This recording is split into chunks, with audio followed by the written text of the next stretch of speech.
Welcome to episode 210 of School Librarians United. I am your host, Amy Herman. This podcast is dedicated to the issues and challenges school librarians face every day. As a school librarian in my 16th year, I knew I wanted a podcast which addressed the nuts and bolts of running a successful library program. I don't claim to have the answers, but I hope that this is a platform to share resources and exchange ideas. Now is a perfect time to mention that all the ideas and opinions expressed in this podcast by myself, my interview guests, and listeners who reach out to the podcast are our own and do not reflect those of our school districts. When incorporating research, I always make sure to cite my sources. So whether you are a novice or a veteran school librarian, this podcast has something for you. Friends, this spring we are looking forward to an interesting episode in which we turn the tables. Longtime listener and guest to the show, Penny Walsh of New Zealand, had a clever idea, and that was to turn the tables, and I will become the guest, and she will become the host. And the questions she will be asking me are those which come from the listeners who share with her their thoughts and inspirations, and I encourage you to check out the contact information in this episode because we will be recording this episode sometime this spring, but she's in the process of getting some questions together for our conversation. So if you've ever had something pressing that you'd like to ask the podcast, and more specifically ask me, by all means, reach out to Penny. She's absolutely amazing. And I'm really looking forward to having this opportunity to just talk about the podcast because it has been a little bit more than just a passion project of mine, and it has one that has been a very important part of my life these past 5 years. I'd like to extend a very special welcome this week to Lisa in California, Jennifer in North Carolina, Stephanie in Washington, and everyone on New Hampshire's conference committee, including Michelle and Betsy. I welcome you and all listeners to reach out with your feedback and episode suggestions. You can reach me either on Facebook. On Twitter, my handle is @LMS_United, or the email address schoollibrariansunited@gmail.com. If you include your mailing address, I'll be sure to send you a podcast sticker. And now for a word from our official sponsor, Capstone. Capstone is an innovative publisher and education technology provider of children's content for school libraries, classrooms, and at-home learning. Home of the award-winning PebbleGo research database, Capstone has a passion for creating inspired learning and intellectual curiosity in children, and I'm so excited to be working with them. And now for a segment I like to call Why I Love Capstone. Friends, it is February, which means in many classrooms and school libraries around the country, many people are observing Black History Month. And Capstone has done an exceptional job of curating the resources and materials and all sorts of things which would really supplement any program that is currently going on in your school. But I will say, and I will confess, that it is usually at this time of the school year, which I am doing two things. Number one, trying to make sure I spend all of my budget. I'm lucky to have one. And number two, realizing that I have always room to improve on the collection I am supporting when it comes to recognizing, celebrating Black joy, and making Black History Month more than just 1 month, rather identifying and highlighting and showcasing the materials in our collection which would help my students be seen. And I love that Capstone has put all of these resources together. And I wanted to highlight, in this case, the link in the show notes is actually to a blog which was written, and this is by Dr. Artika R. Tyner, and she wrote this article. She's also an author for Capstone. She wrote 5 things I wish educators would think about when teaching Black History Month. She wrote this in January of this year, so I'm including this link. It's really fascinating, and it does a great job of giving us pause and opening our eyes and making us appreciate that this is something that is much bigger than 1 month, and giving us some of that background, but also connecting all of those great resources offered by Capstone, including who founded Black History Month and why is it in February, and talking about the importance of representation in our books, as well as how to cultivate the genius of our Black students, and then also to make sure that we recognize the importance of celebrating Black history throughout the calendar and not just in February. And then there are these great links to all of the different resources that Capstone has put together, including finding the support resources. And as Capstone usually does, they like to provide free resources, which would also help supplement your lessons. So I want to make sure that you connect with those things, because when Capstone does this, and it's always in a timely fashion, I really am very appreciative. I am so grateful Capstone has continued their commitment to support the podcast in Season 5.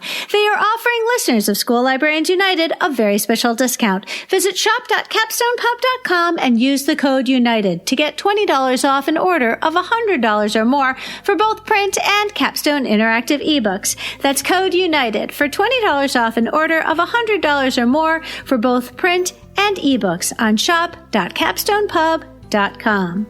And now for our episode, IB Librarian, and my conversation with Graeme Boyd and Klaudia Janek.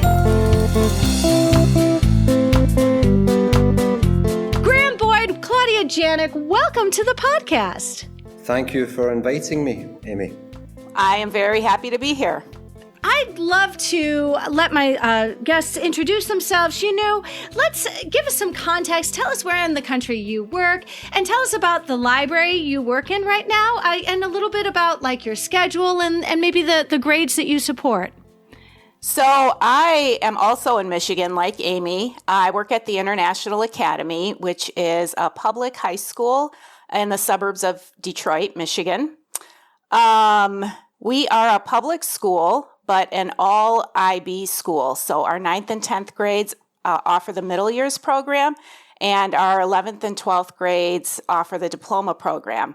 So I'm on a flexible teaching schedule. We have 4 blocks a day, which sometimes I will teach all 4 blocks. And sometimes if my lessons are not very long, I can actually teach 6 different classes if I split them up.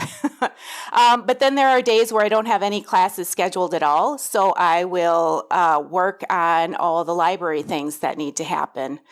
I run a summer reading program at school. I also run a Red Cross Club, which just happened this year.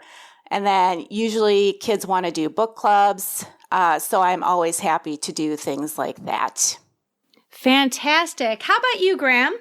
So I am currently the middle and high school librarian at Lincoln Community School in Accra, which is in Ghana, West Africa. And I think predominantly I work with the DP kids, so grade 11 and grade 12. And I do kind of dip in, dip out with middle school from grade 6. It's international school here. It's got a great reputation, probably one of the best in West Africa, and it's growing. They're taking on new land, new buildings, and they got a new head of school. Could you give me an idea? Because I got to tell you, friends, I watched the video, and I included some of this in the show notes, but the promotional video of Lincoln is just breathtaking. Graeme, can you give us an idea of your student body? How many students does the school support? And in terms of your staff, how many staff members do you work with? So middle school students, we have right now about 158, and high school students 176. Over 200 staff, I would say, Amy. So it's a large school and very international. So staff from all over, teachers from all over, not just America, Canada, Europe, Asia. So it's a real hot pot of different teaching backgrounds and cultures, which adds to the overall environment of a conducive school.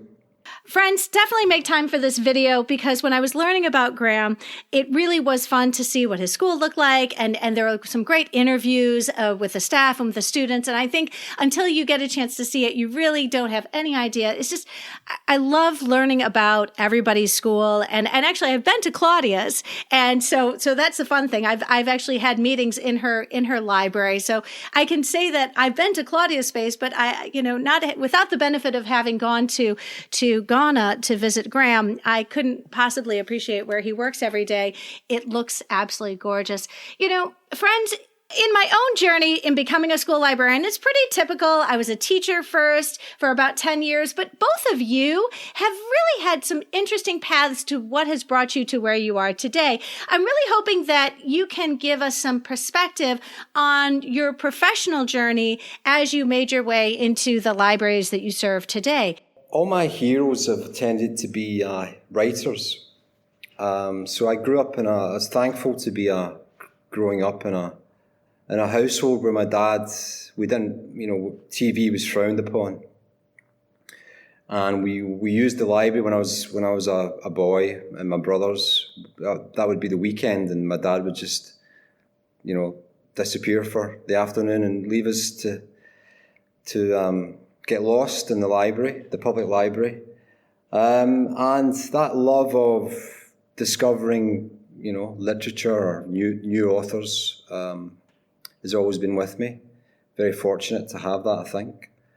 And I've been working in libraries since I left school. In fact, I think I was even working in the school library as a pupil. And I've been trying to work in as many different types of libraries as I can. And international school libraries has only really been the last decade or so, 12 years. But before then, I worked in art libraries, college university libraries. Worked in the Glasgow School of Art Library. I worked in the public libraries in East Hampshire Council in Glasgow. I worked in prison libraries, so I worked in Wandsworth Prison in London.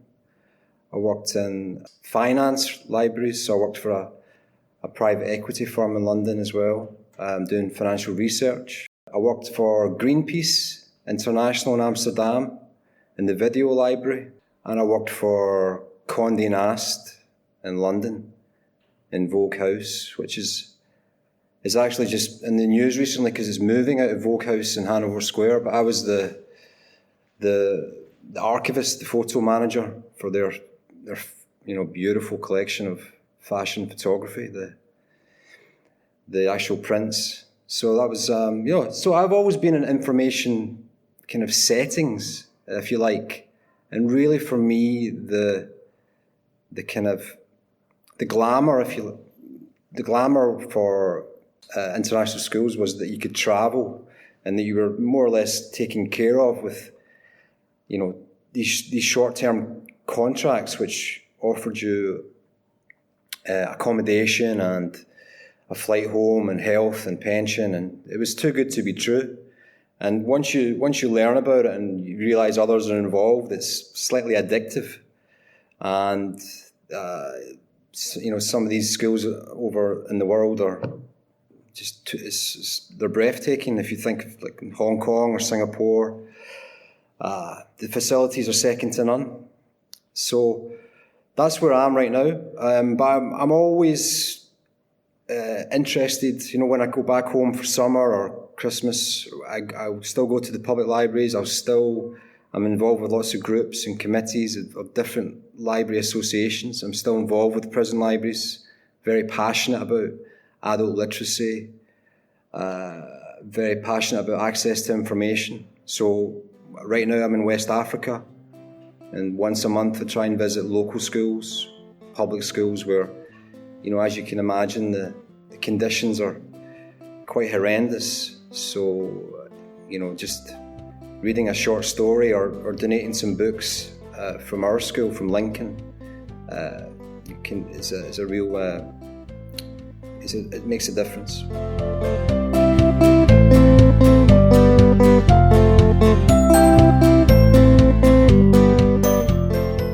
many questions, but I remember being in library school, and I came home one day, and because my classes, I was in library school such a long time ago that I was on campus, and I came home and I said at dinner, what would you think about a prison library? And my partner said, I don't know how I feel about that.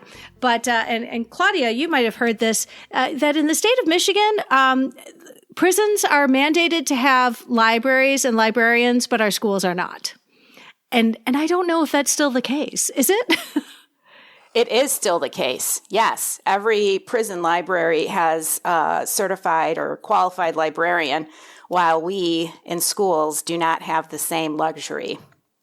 So again, I sort of said that, jokingly, but the reality is that I would, I think that would be a wonderful opportunity. And my journey's not done, so who knows where this will go. But yes, given the state of Michigan, Klaudia, let's hear about your professional journey, because I just have always known you as a school librarian. Well, mine is not as exciting as Graeme's by any stretch of the imagination. I think my journey has more to do with me not knowing what I wanted to do. But to say I have always been a reader. I totally grew up going to the public library all the time, spent hours in them, participated in every summer reading program that they offered. So I went off to college for my undergraduate degree. I have an international studies degree, which is pretty much a double major in history and political science, thinking that I would somehow get into politics or diplomacy, or I hadn't really ruled out law school either. But by my fourth year, I decided that any of those were not a direction that I wanted to go in. So I came home, found a job in retail, very unsatisfying. And then I decided that I needed to go back to school for something that offered a career path. So my mother-in-law is a school librarian, and she started telling me about the library science degree. So I applied right away. And at that time, I was still thinking I would probably work in a university because I love academics. So that was my first choice. My second choice was working in a public library, because that also seemed like a viable option. I did not want to get up early to work in a school library. But here I am. I got a job while I was working on my master's degree as a media tech. So supporting students in a school setting, and it was the International Academy. And being there, I'm like, okay, this is very academic. It's a really rigorous curriculum, and it is international in scope. So it brought that piece together for me that was a more global venture, type of curriculum, so that fit in with my undergraduate degree. And then I have been at the same school since 2001. I have never left. So obviously I really like it. I work with a great staff. We have wonderful students. It's a really nice community. And then I think with it being an IB school, it's just giving me a lot of opportunities that I might not have had at a different school. Let's talk about how this conversation all came to be, because I blame Klaudia, but Klaudia is the reason why this episode is happening. But let's first of all figure out how Klaudia and Graeme know each other. So, Graeme, when did you meet Klaudia? I was selected to become a workshop facilitator for an IB course called Role of the Librarian, and the kind of overall manager of these facilitators is called Jaya Babnabi, who works for Dwight Online School, but she's also got lots of other kind of roles within international education. And I had reached out to Jaya. I just said, look, there's quite a lot going on here with this course, with leading this course. There's 4 modules over 4 weeks, and I'm not a fair with everything here. Is there anyone I could talk to informally and get some advice? And, she didn't hesitate. She said, "You need to speak to Klaudia." And I said, "Klaudia." So I sent Klaudia an email, and she replied straight away and said, "No problem, let's have a chat." And she took me through the whole course and, pros and cons of the workshop. And, she was sharing documents with me. She told me the changes that had been made, the edits that had been made.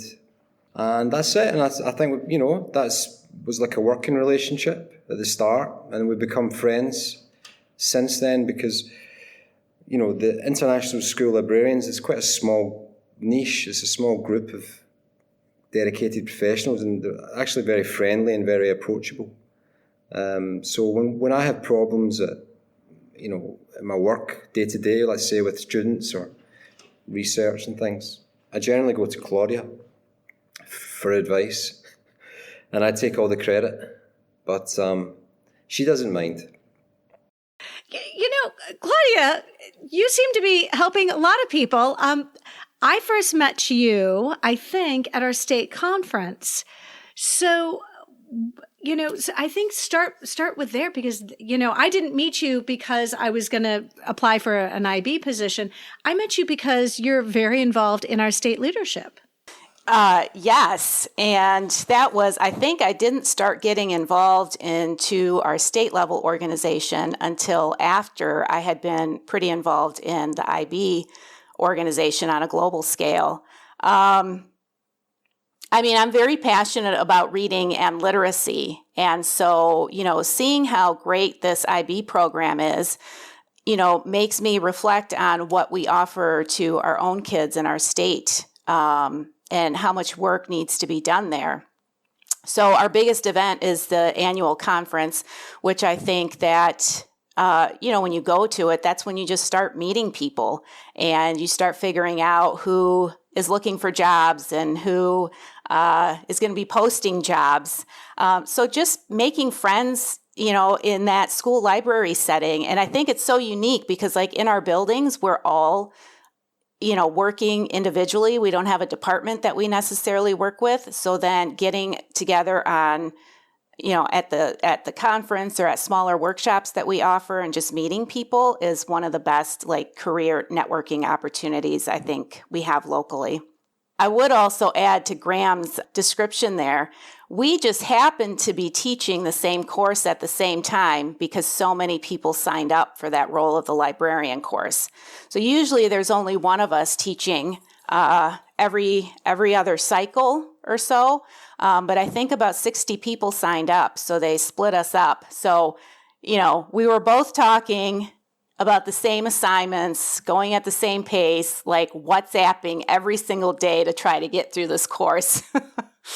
And I feel like we still do that to some extent. If we run into any difficulties or if a question comes up by a participant who's taking the course, it's nice to have somebody to go to and ask those questions, or have them answered, I should say. I know when I tell people that I'm a podcaster who does a podcast about school librarians, they're like, "Oh, that's so niche." And I'm like, "Yes."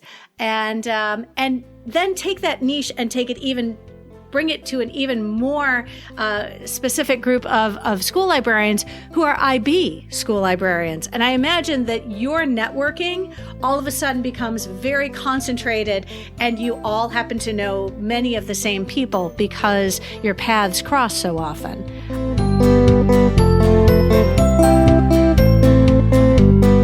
Klaudia, you said this has been your only school. You've only ever worked in an IB school. I will be honest, friends. I've known Klaudia for years, but really sort of my connection to Klaudia sort of solidified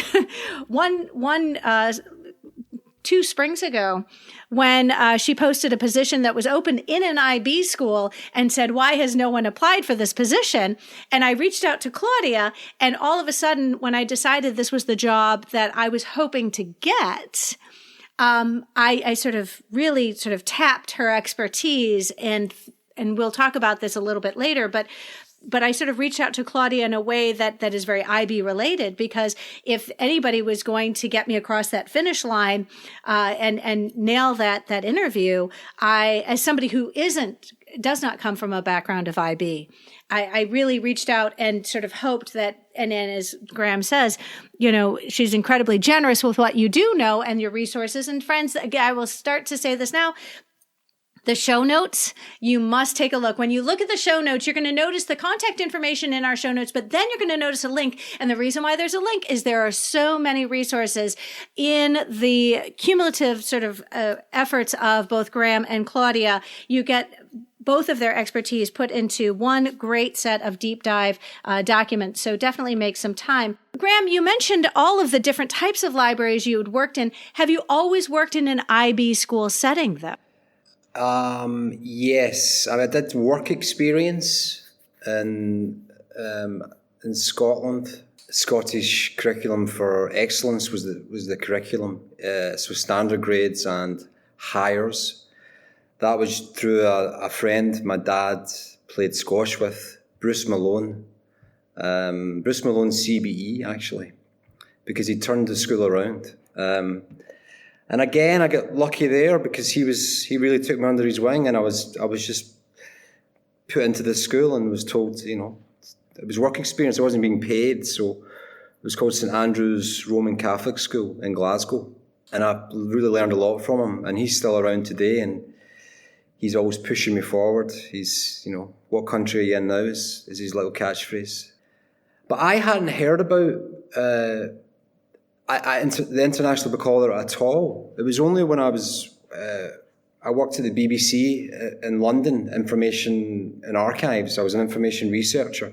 And the guy I worked with's son was doing the DP, this thing called the DP. And I said, what's the DP? And that's how I found out about it. So that was because the son, that school, there's not that many international schools in England, actually. This is one in Surrey, Cobham, which is, again, it's a world-class school. And that's where this guy's son went. And that's how I found out about the IB. And then I couldn't, it changed my life almost when I realised that you could get out of the UK and see the world. And friends, I'm so excited. We are going to talk to Graeme a little bit about getting that international. And I say international because I'm here in the United States, but jobs outside of the country that you live. So we'll use that as the context. You're both IB instructors. You teach workshops for school librarians, supporting IB in their schools, making that leap from I am an IB librarian to I want to train librarians to work in IB schools is a really big jump. And I'd love to hear a little bit about at what point in your career did you decide that was the right thing for you professionally? Well, I think I would say for me it happened about 12 years ago. I had been at my school for quite a while, and I went to a workshop for I think it was the IB Librarian workshop. I'm not really even sure anymore. It could have also been for the MYP personal project. But I'm sitting in that workshop thinking, I could do this. And when I got back to my school, I started researching how I could get more involved on a larger scale. And our administrators have always been really great about professional development. There were some other teachers that I talked to in my building who had become IB examiners. And after they were telling me, it really helps you understand the curriculum. It really drives your teaching. You understand the assessments better.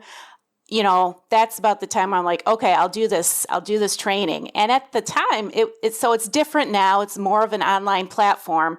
But I got to go to Minneapolis for 5 days and do this super intense training for workshop leader, for site visitor. So they kind of rolled more roles into that training. But even there, I met there were probably 25 of us. And they're all still very involved as different workshop leaders and in different subject areas. So when I do some of the face-to-face trainings, I keep running into people who were in my DP Academy, and some of them are heads of schools now. So there's like all these connections all over the country. It's just, led to a lot of different opportunities. I got invited to a school in Halifax to do the training for them just because one of these people I did my workshop training with. So it's just been a really fun adventure. And I am really glad that I decided to take that step. It is a lot of work, though. And I think in the world of education, you can't look at the monetary compensation. I think it's more about the travel opportunities and just challenging yourself and continuing to learn more about, how you can be a better teacher and a better librarian.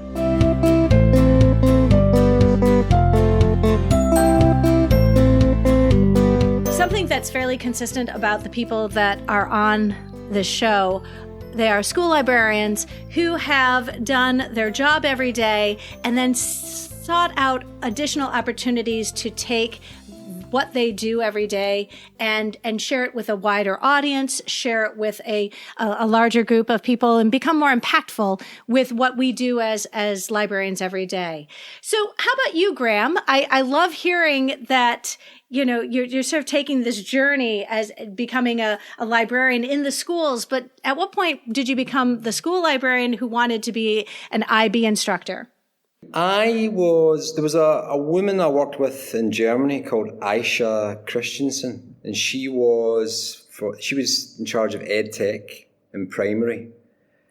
And she really encouraged me because as Klaudia said, it's quite a process to apply.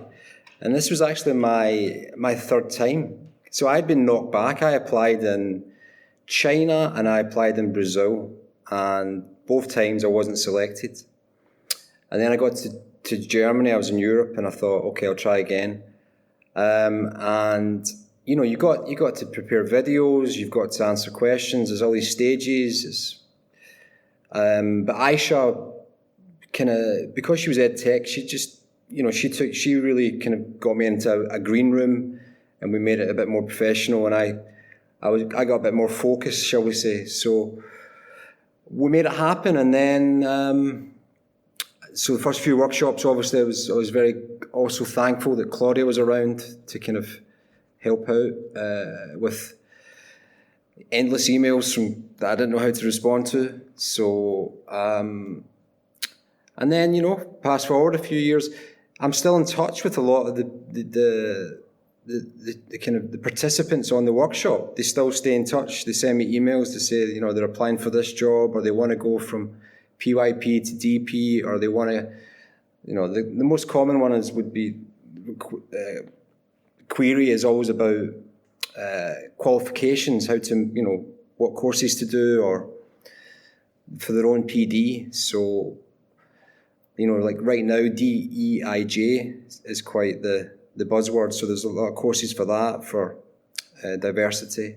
And, just trying to push people, steer them in the right direction. I quite like it. There's no real benefit in my part. It's certainly, as Klaudia says, it's not for the money. But, I always feel that people were very helpful to me when I was trying to get involved in this area. So I'm just trying to do the right thing. What would you say are the biggest misconceptions about IB that you encounter when you are leading these IB workshops? I think that one of the biggest misconceptions is about the curriculum itself. The IB acts more as a framework. It's more on applied knowledge instead of, say, rote learning. So it's a learner-centric approach, which includes research and problem-solving skills. But it's not fixed, it's not prescribed. So there's that flexibility, which is very attractive, and it lets students direct their own learning pathway. And we have this sort of great bank of resources available to us as librarians. So we have something that the IB offers us through their website called the Programme Resource Centre. PRC. It used to be called the OCC, Online Curriculum Centre. And that's where we can go for the guides, the subject guides, and for all the updates. And so from that, we can work out what's happening in the subject, and where the teachers are, and what they're doing, and how we can help, how we can get involved with them and offer support and resources. So it's a framework, and you work around it. And a lot of people who have never experienced that, it can be hard to kind of fathom. So it takes a while. And I've noticed that myself in these schools I've worked at, when teachers come in from a non-IB background, and it's almost like they say to me, what am I supposed to be doing? And it's their gig, and they mold it to how they want to. And I think that's really enlightening. How about you, Klaudia? You've been an instructor for a long time. What have you had to dispel gently to those who are coming to you and hoping to learn more about IB?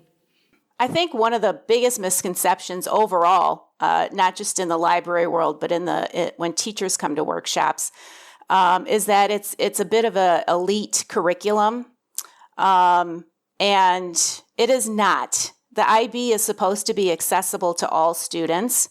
I think it gets that reputation because it did start out mostly in private schools. It was originally headquarters in Geneva. So, it was this European curriculum for students whose parents traveled a lot so that they could go to schools that had similar paths of study. Now that there's more and more public schools in the United States, especially doing the IB curriculum, I think that reputation might be changing a little bit. It is not elitist. And I also think that when IB librarians come to training, they're expecting to be handed a list of things that they need to buy to make their library an IB library.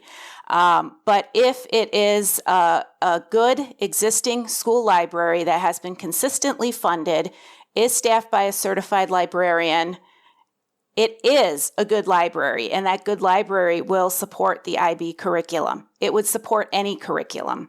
So I think that is a big conversation that we have in workshops, both the online ones and the face-to-face ones. I will be honest, I was looking at Follett. I was doing some shopping, and they have an IB. They have International Baccalaureate. I clicked on it thinking that this was going to just hand me all the books I need to make my collection an IB collection. And yet, in that case, it was only the sort of IB sort of focused books. They were all about how to support the teaching and the learning. These weren't books intended for the students, but rather to support the staff who was happened to be in an IB school. And I said, but what books belong there? And then I started looking at all of the books that they recommend be in a program that has MYP and a program that has DP. And I was like, wait a minute. These books are in the libraries because it's DEI. These books are in the library because it's #own voices. These are books which should be in every library anyway. And so I appreciate that is to dispel that sort of expectation that this is something that only the rich kids get to do. But it does place that sort of expectation on our libraries that we do create the best collection that we can for our students.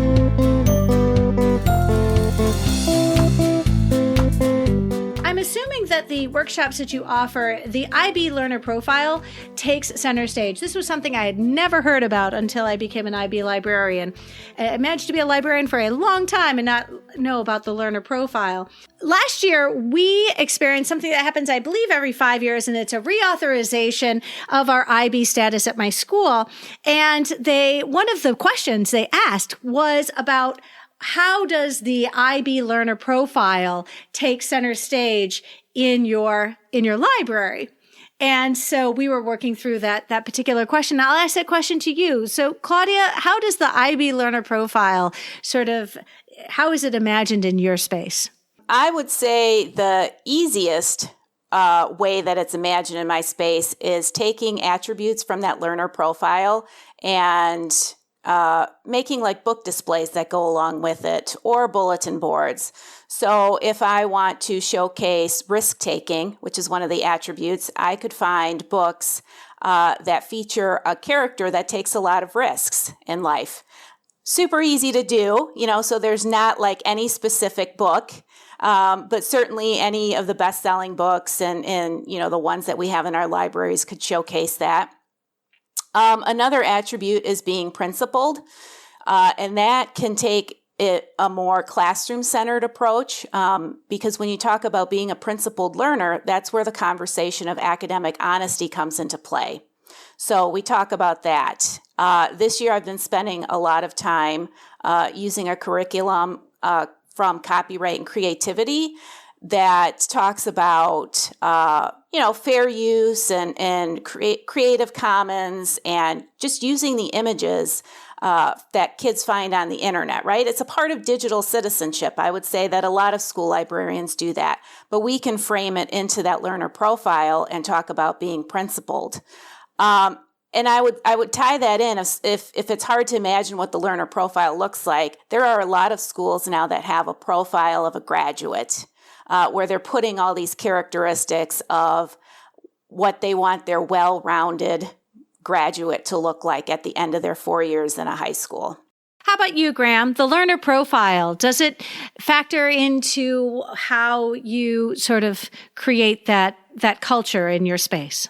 Yeah, I think more for primary, the learner profile resonates with the kids. Working in different cultures on different continents, you have to be careful sometimes. For instance, in Asia, it's not always seen to be wise to be a risk taker. So it's difficult if you're telling the kids to do one thing and when they get home, it's a completely different mindset.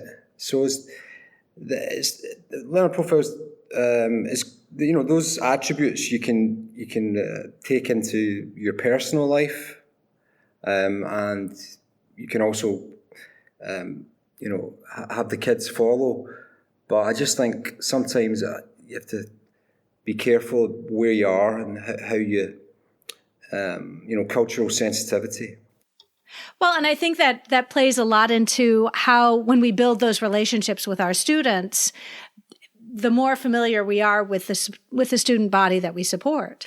Yes. I've always said that it's really important to know your student makeup. Where these kids come from, who's coming into the school. Working with the admissions department it's a big part of my job. So we're prepared for students. We know what languages they speak. We know the reading level. We know who their brothers are, sisters are, or they're on their own. We get a flavour of who this student's going to be. I think what's interesting with the learner profile is that it's something that's carried throughout the whole IB curricula. So from PYP to the career programme, so MYP, DP, and the career programme. And also you have the ATLs, which is something as well that is through the whole curricula. And I'm actually far more interested these days with the ATLs, which is the approaches to learning. Because it's more about the study skills and how these kids can effectively work and under what environment. And right now, after COVID, it's difficult still for these kids to get back into the right rhythm and the right gear. And I've noticed the last couple of schools I've worked at, the counselling department, counsellors, it's tenfold. They've really increased the push from the counselling department, from learning support, which is a good thing. But I think before COVID, that really wasn't the case. I think right now, what you've just said about our students and hearing that coming from a librarian who happens to be teaching in Africa, and you sound a lot like you're describing the students I work with, and Klaudia and I work about, 10 miles apart from one another? I mean, we're very close.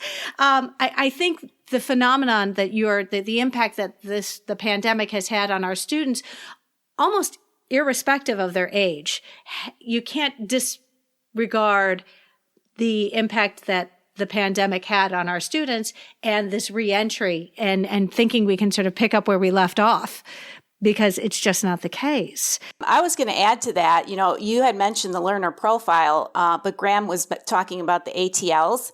And I would say that really is kind of taking center stage in the workshops as well. Because one of the skills that are very explicitly stated is research skills. And I would say that we are the experts in our buildings to teach those research skills.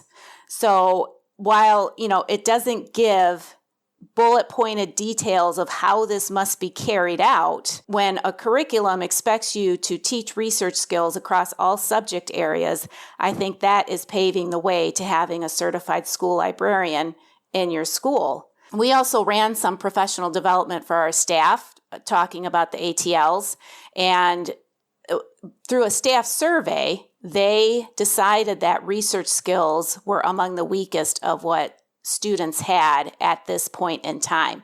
It was not like that before the pandemic. But I would say that's one of the things that we gave up teaching when we were just trying to get through the online basics. And it's hard to do that in an online setting because you can't bring the kids into the library. You can't show them how to find books, how to use the books. They had access to ebooks, but I would argue that in my school, students prefer reading actual paper books for fun. They do not check out my ebooks. Those are really used for research. And that was all the smaller research projects were kind of taken out with online learning. Like we did have to do the bare minimum for our internal assessments that the diploma students have to do. But now we're kind of rebuilding all these things that we lost. And I think next week, actually, we're going to have a big staff professional development where we're going to go over all of the library resources that we offer in our building so that our teachers can also get reacquainted with them. Well, and I do remember that when I told Klaudia, I said, okay, I'm going for this job, but I don't understand IB. And I said, what does that mean? And she looked at me, and I don't know if I misremember, but you said you are now more important to your building than ever before, because if you work in an IB school, all of a sudden the expectations of what you teach is going to also be connecting with all of the IB expectations that are placed on our teachers. You are going to become more vital to your building than ever before. And that kind of reassurance to me, as somebody who working in a state where, as we said, there aren't many of us, and we are constantly trying to remind people of how important our role is. Yes, Graeme, what did you want to share? Regarding the learner profile, something that's very useful for primary librarians, PYP librarians, is to be able to catalogue the attributes themselves within your library management system. So if you have a new teacher, perhaps it's not that au fait with the PYP, you can have a search for, let's say, principled, and then you can create a reading list, a resource list for that. So the software, the library management system, there's many competitors, but they're generally all top rate, and it's really for if you have a self-checkout or mobile access, teachers themselves can search the catalogue, and something like resource lists makes it a lot easier. So you can do grade 1 and then all the units of inquiry, you can do the ATLs, you can do the learner profile, and then they can search on those keywords. So it gives you, as the librarian, more space to get into the classroom and to actually deal one-to-one with kids, because a lot of that, you can take care of it behind the scenes, if you like. Well, and it sounds like if you can, it's sort of gift wrapped. You've sort of created a gift wrapped, I'm going to give the teachers exactly what they need and have eased whatever expectation they have had that, oh, great, now I have to go find all the materials. Actually, I'm just going to bring them to you. I think that's wonderful.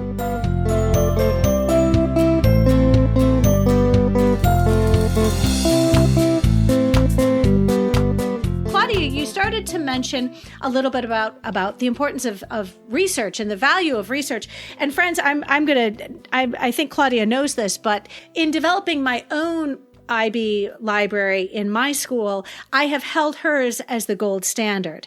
And when I applied for my job, I looked at Klaudia's library webpage as the gold standard because she's been an IB librarian for so long that I sort of checked what I had against what she had and my budget against her budget, because I can see her school has been a place that has committed to IB because it defines the school.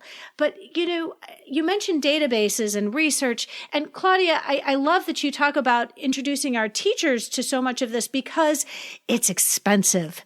And when we spend money on digital resources, we need to be able to justify the expense. Can you speak to that? I mean, I don't know that the average teacher knows how much databases cost. I don't know how much library research people have done within their own courses of study, depending on the subject area. So I think that teachers need to be familiar with these things and understand how they work and what's in them before they can start recommending it to their students. And in every content, in every subject area, there is this internal assessment requirement, which is a big project. And it is always research-based. But, I can't teach the skill in their literature classes, which is where I think most school librarians will do the database introductions in the ELA classes and Noodle tools. Maybe it'll happen in the history classes. But then the science kids in physics, chemistry, and biology are using completely different databases and somewhat different search strategies. And the way that they write things is completely different than they write in the humanities. A lab report has to be taught in the science classes, and there's no way we can expect ELA teachers to do that. So I feel the same way about the databases. I can't introduce the science ones in a history class because it just doesn't make sense. So every time that they do research in all the different subject areas, I have to come in and explicitly teach for that content. But also, I don't know that I've still gotten really great at communicating how important it is to use the research databases because it's such a college, university skill. I keep trying. But even when we're doing this professional development, I had a couple teachers reach out to me that they wanted to teach kids how to use, how to have students find science research papers. And in my head, I'm like, well, we have Science in Context. We have JSTOR. We have EBSCO access to these scientific journals. And I'm getting some pretty basic questions from teachers who really don't understand. And I've also been so excited about this database called Statista. I think it's a German company, and they have all these infographics, and they compile all this data, and they do little write-ups, and I've really gotten our Language B teachers on board using them, and I think the math teachers are also really on board because they give students all these data points that they need for their math internal assessments, but I haven't gotten everyone as excited as I am about it, so that's the thing that I'm working on. I think current awareness is very important, and the kids should know what's going on in the world. So that's why I push that. And I don't just choose New York Times and the Washington Post. I look all over the world and try and get a good demographic of different journalists and reporting. So currently what I do is if I start a new job or I got a new position, I do modules within the Open University. So I've been doing that for 20 odd years. And with that, I'm part of further education. So the Open University in the UK, Milton Keynes, you can pick any module, £1,000, and you've got a course that you can do over the next 12 months. And because of that, I'm part of doing my own assignments. I'm part of being part of a forum and using the library online. And the kids appreciate that. So because I'm studying and I'm doing what they're doing. And I think that's important, and I think that's a good tip, to be seen as this lifelong learner. So that's what I do, and it works dividends for me. And especially something like the Open University, the library, the online library access is top rate. So I just like coming at these things sometimes from the student perspective. So that's what I do. It makes a difference.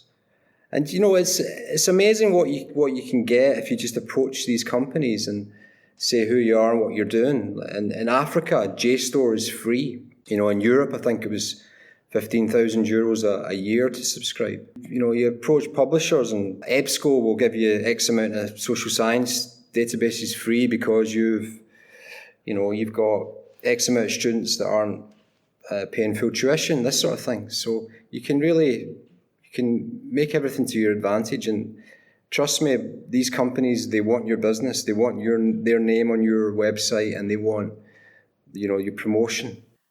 That is something I absolutely had not thought of. Absolutely not. Let's talk a little bit about programming. What does IB programming look like?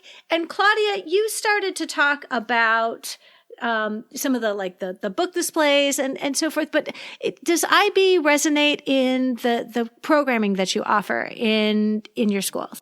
I don't know that there's any IB specific programming that would happen. We do have something called the Ideal Libraries Guide that the IB publishes for school libraries.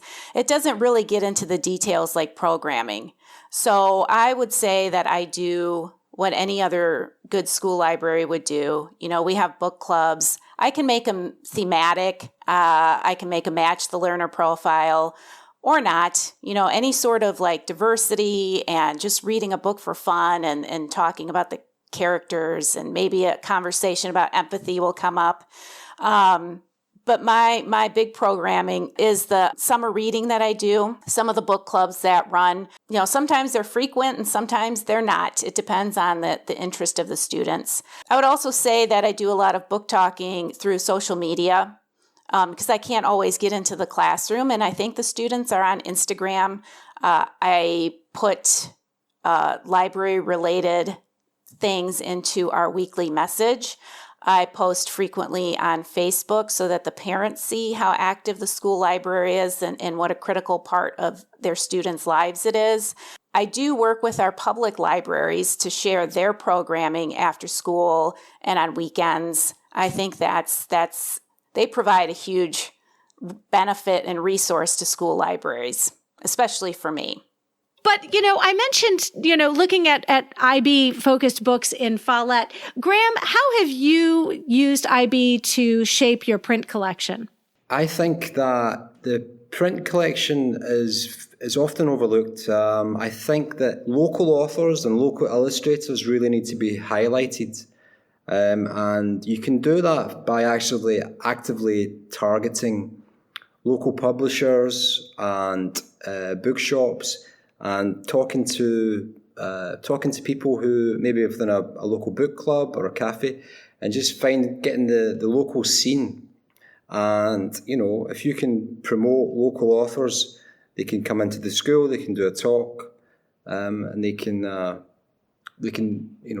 show the kids that they too can become a writer or an illustrator or a publisher.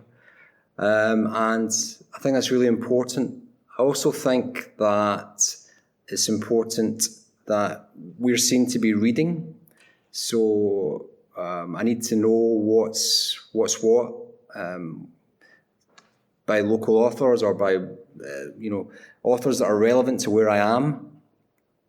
And a good way to do that is get the parents involved. So you can do like coffee mornings, get them and find out, have you read this book? Do you know this author lives in Accra? She's up for this award. So really try and get that community spirit side of it, rather than just saying, the top 20 New York Times bestsellers of 2022. And I think you can also take that to the teachers, especially with English, as you can really say, what about this? and they'll say, oh, never heard of it, never heard of her, and you can strike a conversation with that.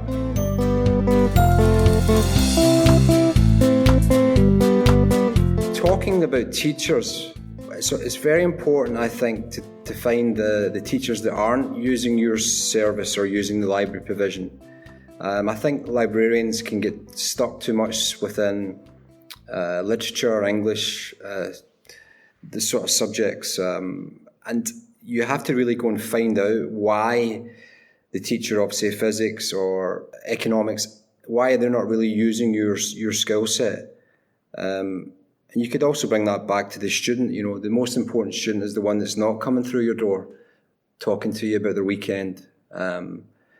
Why is that student not coming into the library? So it's almost, so you can play detective work sometimes, but it's what it should be. And as Klaudia says, getting into the classroom is half the battle, because, I don't have a desk.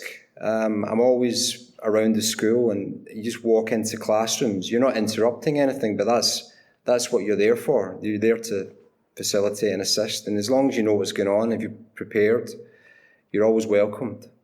And I think the idea of the librarian who's sat behind a desk stamping books is prehistoric. And if you look at schools these days, like avenues in America, open in Silicon Valley, Sao Paulo, Shenzhen, or UWC, SEA, if you look at what's going on within these schools, they're actually creating micro-libraries. So the campuses are getting so large, there's so many students, that the central libraries now become split up, and they do micro-libraries. So the librarian has to be fluid, and the students have to be able to do what they need themselves. So self-checkout has to be straightforward and clear, and access to databases is the same.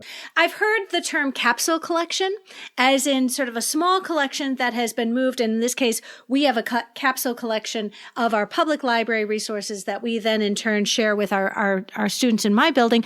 And the idea of reaching the students who aren't using our space and our collection. Jessica Fitzpatrick, we recorded an episode this summer called Teaming Up with Athletes, because she recognized that the athletes weren't coming in. So she created a book club with the football team and the other varsity sports. And, I love that, that Klaudia is talking about reaching out to your science team. And I know I work with our business teachers, because our entrepreneurs are creating businesses, and we're using our databases to see what we can do. But definitely being proactive in reaching out to support all of our students and in our school community. Klaudia, what do you think, when it comes to being that IB librarian in the school, what to you really does stand out when we look at, the role that we serve in our building? I think the thing that stands out to me the most is that collaboration with teachers.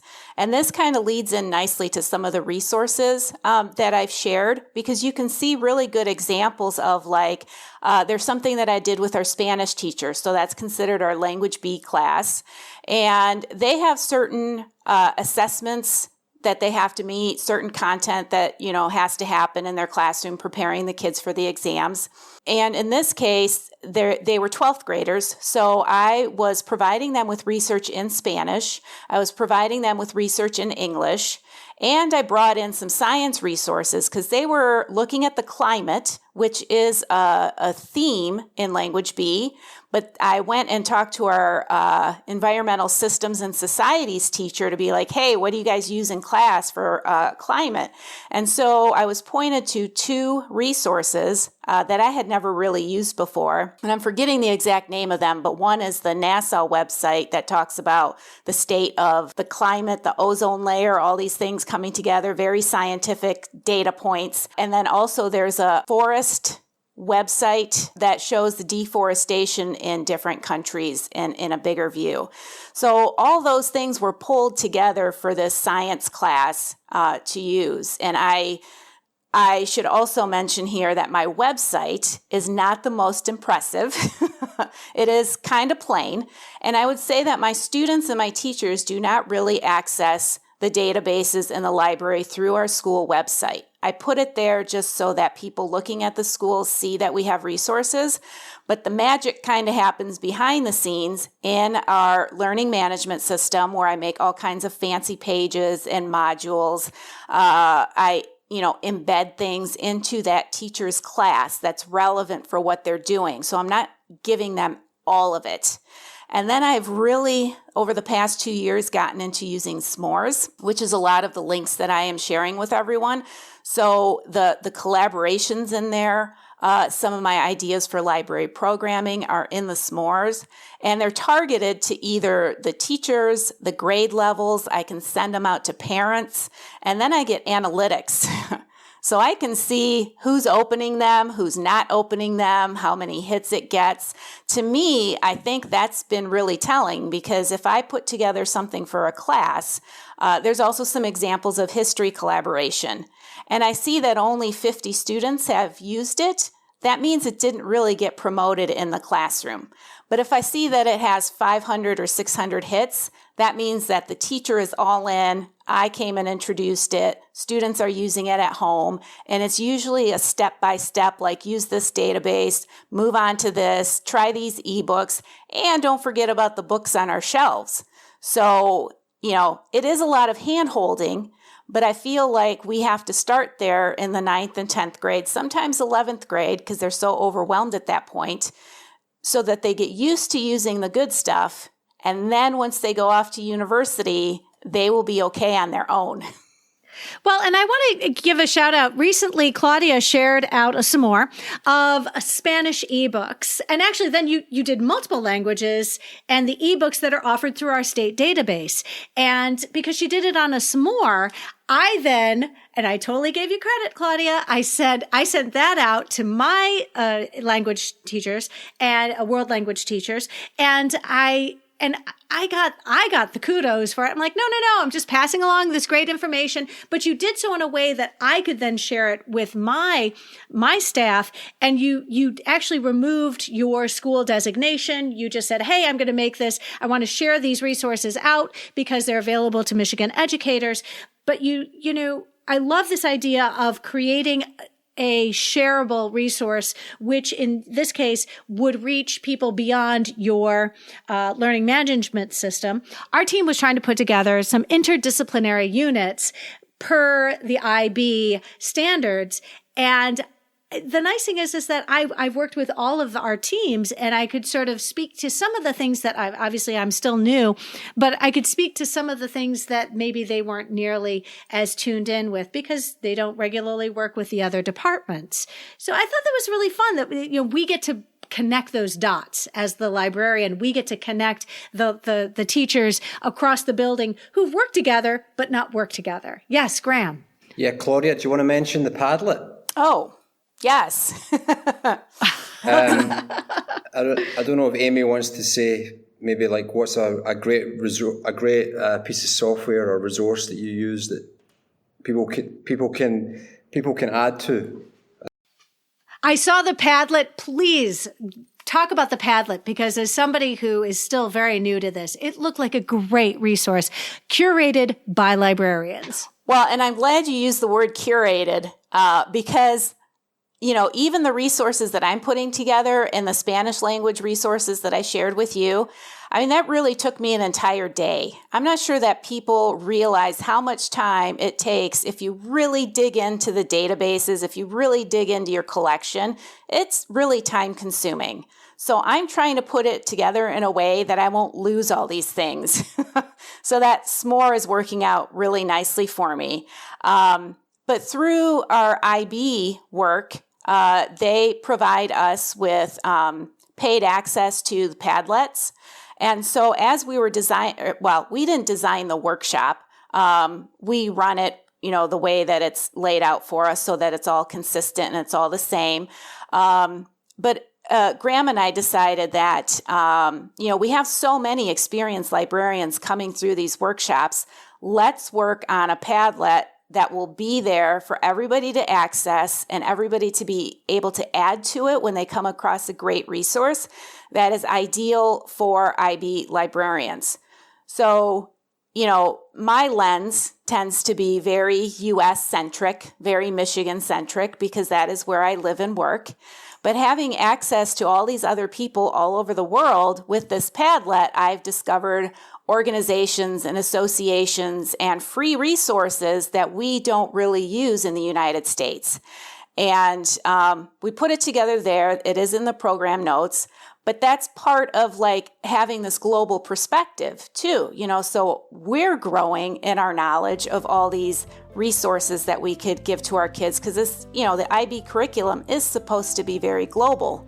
And so it helps to have a huge group of people who know their resources working on it and adding to this collection.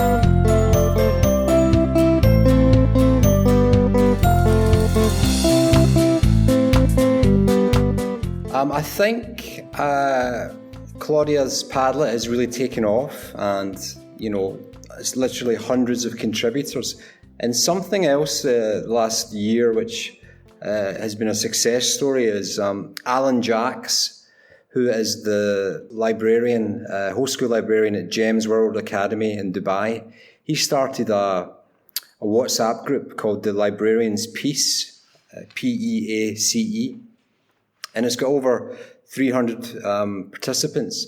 And it's just another way of sharing information, similar to what Klaudia set up with her Padlet.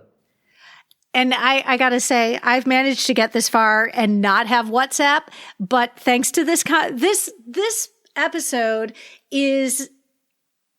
has been brought together, has been facilitated through WhatsApp. And so it has been my opportunity to learn about a platform which, I'm afraid Americans don't necessarily use with that kind of regularity as, say, outside of the U.S. I've never had a sort of a conversation with somebody on WhatsApp until Klaudia said, "Hey, we're going to get on WhatsApp," and I'm like, "Oh, I feel like that." But the wonderful thing is that it gives us another opportunity to connect with librarians. I'm so glad you shared that with us. There are listeners who are tuning in right now who would love to be to join an IB staff, to apply for an IB school. I'd love to hear your advice, to help these listeners, these librarians, these who would like to be part of an IB staff. What advice would you give to them when they go into an interview? Klaudia? I would say if they are not experienced in the IB world, to go to the website. I think, Amy, you might have experienced that. Firsthand. There's so much information there to teach you about what the IB program looks like, what's, expected in a school that is IB. Then I think if you can just speak to the general points of, being interdisciplinary and this holistic curriculum and it being very research oriented, I think usually for an interview, that's enough. And then I think after you get that job, there is a lot more training that happens. Yes. What do you think, Graeme? Well, I guess I'm kind of an expert with that because, I've had hundreds of interviews and, most of them I didn't get. So, you just need to get that one job. And if you don't keep trying, then you won't get it. So persevere, ask for help and advice from those around you, your peer group. If you're working in a school already or you want to get into a school, cold call, use a local college, use a university, professors, academic librarians, just to kind of get the lay of the land. Really research the school website, be focused on what part of the IB curriculum you want to get into. It could be whole school, it could just be primary, or it could be teenagers, which is what I do with the DP.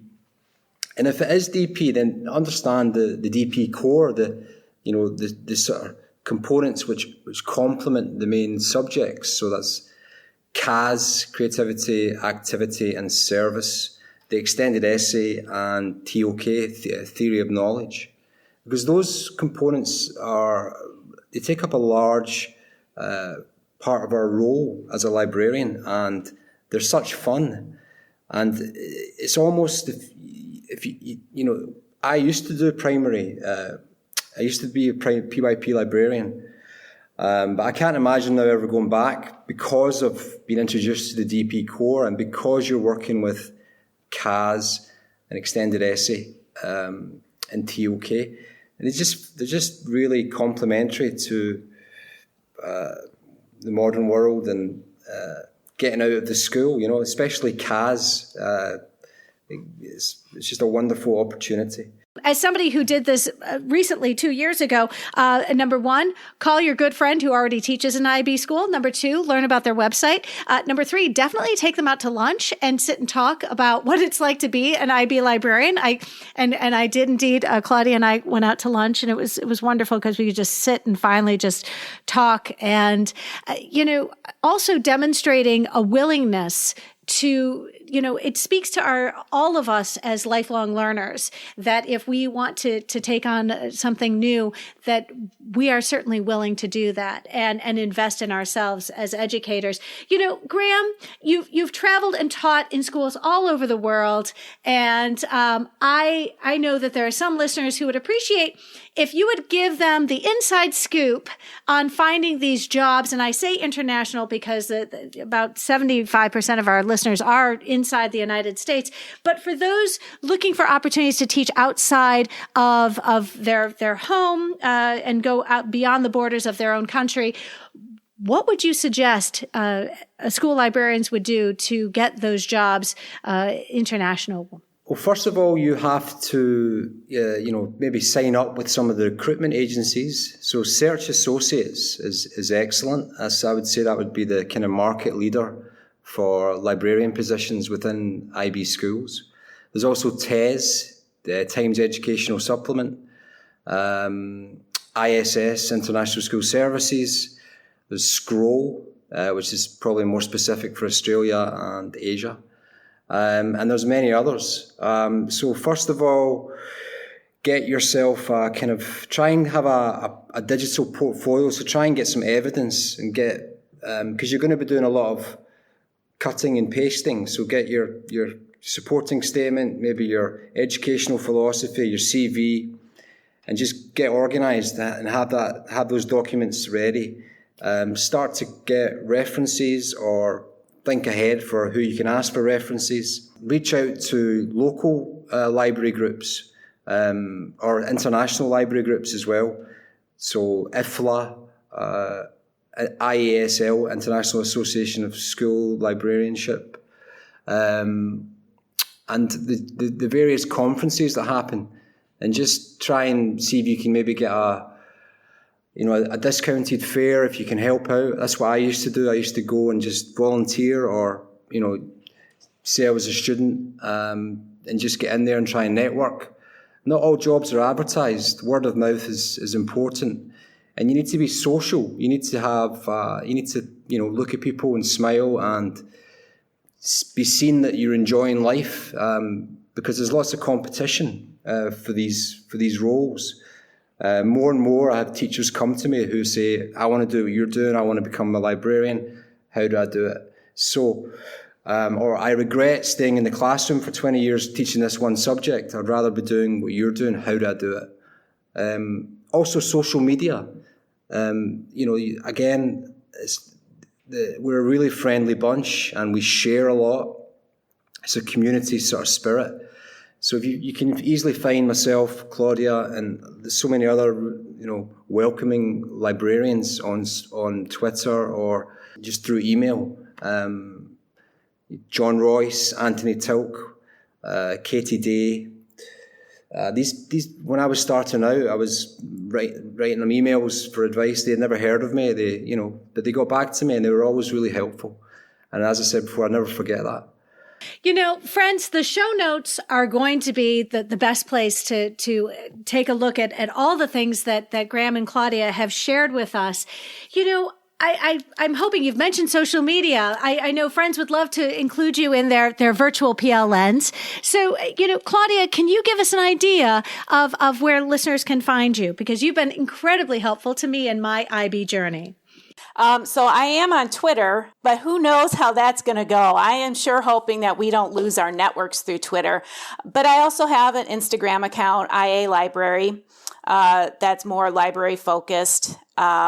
And I share some blogs that I have in the program notes specific to libraries, and then a book review one. And of course, my email. I am happy to talk to anybody and share my knowledge. Excellent. And how about you, Graeme? How can we include you in our virtual PLN? The easiest way to get in touch with me would be through my website, which is graemeboyd.com. That's Graeme, GraemeBoyd, Graeme Boyd. And I'm on Twitter at Graeme Boyd. And that's the best way to contact me. Or come and try and find me at one of the conferences or workshops that's happening in the world. Friends, I am so grateful. We've had an international conversation. We've been able to connect these IB librarians, and I feel so grateful that you have shared some of your time with listeners. Graeme and Klaudia, I can't wait for our paths to cross again. Thank you, Amy. Thank you. This has been great. Friends, I have wanted to record this episode for the past 2 years because ever since I became interested in applying for a job in which I would become an IB librarian, my friend Klaudia, who was incredibly helpful, and then learning about Graeme and all the work that he and Klaudia do when it comes to training and providing those workshops for IB librarians. You know, whether you are brand new to being a librarian in an IB school, or you want to connect with other librarians who work in IB schools, or you want to apply for a school that is an IB program, you know, this is going to be a great opportunity for you to do some deep dives into these resources, into our show notes. If you found this episode helpful, please share it out with your team, your PLN, and on social media. Be sure to follow on your favorite podcatcher so you'll never miss an episode. And if you really like listening today, consider leaving a review wherever you listen to podcasts. Reviews help others find us. One last friendly reminder, friends, I encourage you to take advantage of Capstone's generous $20 discount off an order of $100 or more using the code UNITED. The topic of our next episode will be circulation software, experts chime in, and my conversation with Harry Koffel, Madison Donnelly, Blake Hopper, Wendy Prey, Steve Tatro, and Carolyn Vibert. I hope you will tune in.